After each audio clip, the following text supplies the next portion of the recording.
So I read Water for Elephants by Sarah Gruen for my book talk.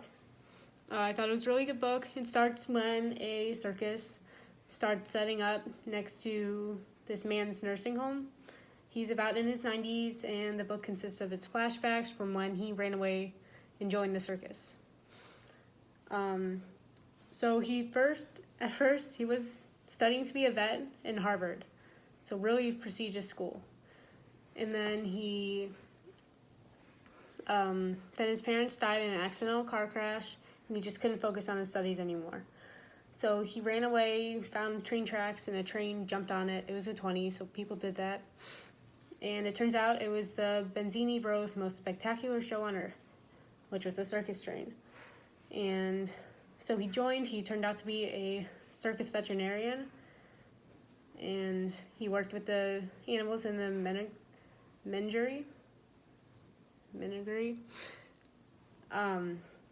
But he discovered that life in a circus isn't what it seems to be. It's not all fun.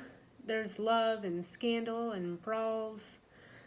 And he really got to experience what it's like to run away with the circus. And he was in the roaring 20s too. So who knew what could happen? I would recommend this book to others. I thought it was really fun and engaging. I thought it was really cool to see what a circus was actually like in the 20s, a train circus too. I thought maybe the target audience would be maybe 14 and up. There was some mature content and some strong language, abuse, and things like that maybe some parents wouldn't want their kids to read about. I really enjoyed how at the end of each chapter there were pictures of just circuses from the 20s, train circuses like the Ringling Brothers were a really popular circus in the 1920s. And actually, in the author's note in the back of the book, the author says that she used stories from these circuses to make the story for the book. So it really ties into all of that. A lot of these stories are kind of true. I thought this book had a lot of literary merit. Jacob, this old man who was in his 90s in the nursing home, he is a narrator. He's a very dynamic narrator. You can really see how he changes. The book starts off when he's in the 90s, but it keeps going back and forth throughout the novel from him in his 20s.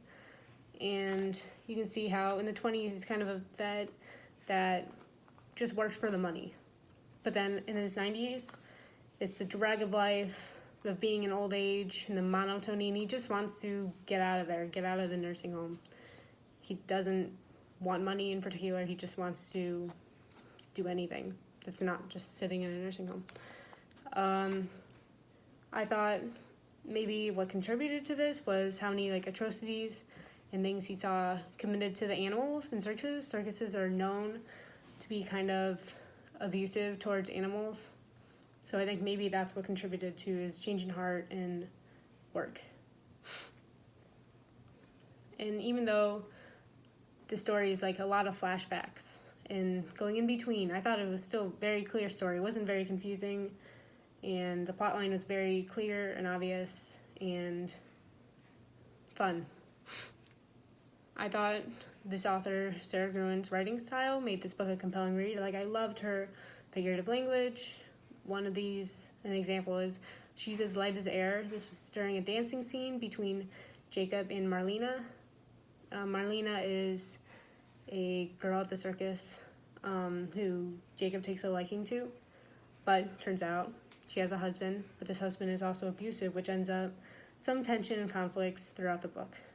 Anyway, Marlena and Jacob are dancing, and he describes her as light as air, which I thought really contributes to the scene. They're all elation throughout the scene. It was just a happy moment in the book that was kind of not a heavy part.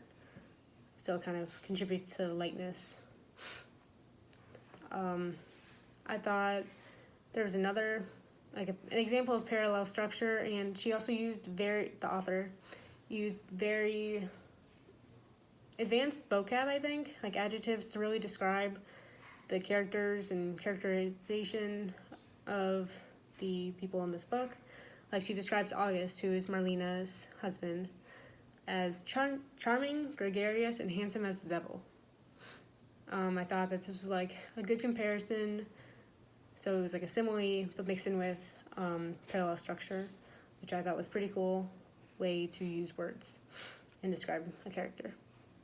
And it really made me want to read more of the book. Like, I didn't want to put it down because it was so well thought out and worded. So overall, I really enjoyed Water for Elephants. Throughout the book, the reader really got to see what was behind like the curtain of trained circuses, what's in the Big Ten, like, and maybe why they have a bad reputation today.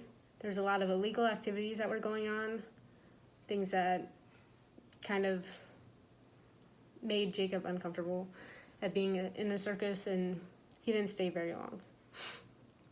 So, here, another quote from just like the happenings of a circus. Like, what happens when something goes wrong? The band started playing up again, playing Stars and Stripes Forever. Jacob yelled, "What is it?" because he was already running away from me. He is a concession stand worker, who Jacob was near. The concession stand worker says, "The disaster march." He screams over his shoulder. It was just chaos. Anyone and everyone associated with the Benzini brothers' most spectacular show on earth barreled toward the big top. The band had its own signal. That was the end of the quote. The band had its own signal. Everyone knew to sprint towards the main tent and to try to figure out what was going on and help.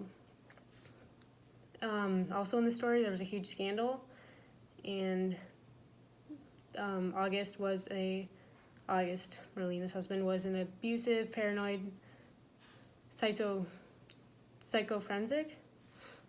Yes. And Jacob and him fight over Marlena. Now I'm Jacob, on top of him, landing punches. Now he's on top of me, banging my head against the ground. Marlena is hovering, screaming at us to stop, but we can't. Or at least I can't. All the rage and pain and frustration of the last few months is channeled into my fists. I mean, it really describes like the little skirmishes between the two men and how they keep occurring throughout the book, and the tensions really lead up to that moment. Through its interesting words, like sentence structure, strong figurative language, and incredible story development, I thought Water for Elephants was a really exciting read, and I would definitely recommend it to you guys. So, and I found that I read it on a Kindle book, so that's why I don't have it today, but it was pretty good. Thank you.